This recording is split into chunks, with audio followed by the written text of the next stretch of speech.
Wow, take a look what's on the bench, RC drivers. It's our Axial Racing Capra kit. We're going to do a little revisit today. This kit has actually been sitting in pieces in a cardboard box for a while. After the review, I drove it a few times at the local trails, kind of just driving on dirt and stuff, no real climbing or anything. And then I started to take it apart, to tweak things, add some option parts, and it kind of just wound up in a box for a bit. But that's all gonna change. I threw everything back together, threw a couple more option parts in. Today we're just gonna go over what I did with it and go out and have some fun, see how those changes are.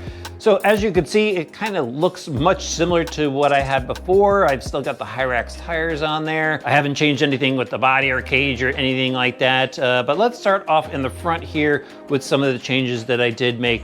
Now, I did go ahead and get an incision link kit for this. So the incision link kit is stainless steel, nice threaded rods. They don't have the hole in the center of any of the rods.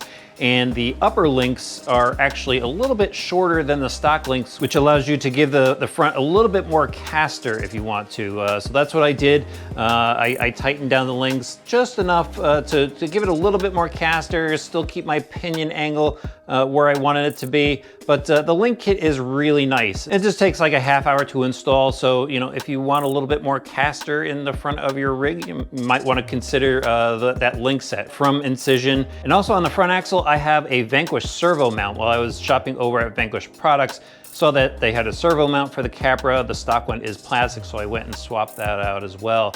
Other changes to the front axle, I went and added some brass to it. So we've got some hot racing brass weights, the portal caps on here. So those fit on really, really nice. And then at the end of the axle, I actually have the hot racing hexes on there. It's a +3 hex, so it gives this rig a little bit more width to it, hopefully a little bit better stability. And then actually in the portal housings, I went with Team Garage Hack mild overdrive gears in there. They have a mild overdrive set and a wild overdrive set. Didn't want to go wild, I just stuck with the mild, and I think that'll be fine for this rig. Let me spin it around so I can show you the back. There's the Incision links in the back, and you can see I've got a link riser on here. That's from SuperShafty, nice mount there. Went and used the upper holes and actually used Traxxas long rod ends in the rear. And that allowed me to go and turn the rod ends all the way in, so there's no exposed threads on the rods there, and still gives me the right pinion angle that I want for our center drive shaft. No changes to the center drive shaft, no changes in the rear gears or anything like that. Shocks, so I did go and swap out the shocks. As you can see, I've got the ProLine Pro Scale shocks on there. If I remember correctly, I went with 25 weight oil, and these I believe are the stock springs. I did go and get the spring set that they have for it, but I think I wound up sticking with the stock springs. They don't have any color code on them, so pretty sure they're stock. Anyway, it does feel really good. I've got the lower links level on this, and it feels good. I think it's gonna work pretty well. Now for the electronics in here, I switched out the electronics. I actually went and grabbed some old school Holmes Hobby stuff that I had. Holmes Hobby makes some really good stuff. It lasts a long time. I've got their BLS servo up front, and then inside I've got the Trailmaster BLE speed controller. It's a censored brushless speed controller. And then the Polar Pro, if I remember correctly, 2200 kV motor. And then I think I have a 10 tooth pinion in there. I think that's the smallest I was able to squeeze in there. And then I'm gonna volt up on the battery pack. I gotta show you the battery pack in a minute. But I got a Spectrum receiver in there to go with my rugged radio system. And that's really about it for changes. I think that I covered everything that I changed in here. Again, this is a fun kit. It doesn't really need that many changes. As far as things that I had to do to make everything work here, again, I told you about the Traxxas rod ends that I wound up using in the rear. I needed to find some spacers for the shocks to space them out properly. Had to change out some hardware here and there, but that's about it. I actually still have the Spectrum dig servo in there. It's working just fine. I know some people have some problems with those, but mine still works pretty well. So no need to change that just yet. And that's all the changes I have to report. Now, as I mentioned, I am going to use my Spectrum rugged radio system. And then I got some Helios packs to try out. I got a 2S pack and a 3S pack, 5,000 milliamp for the 2S pack. 3700 milliamp, 45C for the 3S pack. So I've heard good things about those packs. I know John Holmes runs them. And since we've got Holmes Hobbies equipment in there, I think it's all gonna work really well. So let's head outside, have some fun with this rig and see what the changes did to its performance.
All right, so get this, I'm out driving the Capra on some rocks, enjoying it, having a good time, and I noticed some leaves rustling behind me. I figured some hikers were coming up to check out the rig, and when I turned around, it was a bear. That's the first time that's ever happened to me while out on a hike or driving RC cars out on the trails. That was kind of a wild experience. Left the rig there, hightailed it to the parking lot, waited a while, then went back and got my rig later. That was a crazy experience, but I had a great time with this rig. Other than that, it was just as much fun to drive as when I originally drove it, and actually it works a lot better now. I'm really happy with all the changes that I made to this rig, and let me just go over them really quickly. The brass weights, I've added brass to the front and actually the rear. I forgot to mention that before. That really helps weigh this rig down, gives it the weight it needs to grip the rocks. The suspension worked just fine. I think these Proline shocks work really well. I've seen people say good things about them, and it worked really well out on the trail. Let me see, the Overdrive gears in the front, those I think are a must. If you haven't tried those out yet, definitely grab some Overdrive gears for the front. I just love the way it pulls the rig up and over the rocks. The Holmes Hobbies equipment in here, it's old school stuff, but it still works really well. If you're picking up Holmes Hobbies stuff nowadays, it's much better, much more control, much more power out of those things. I think that's definitely a great buy.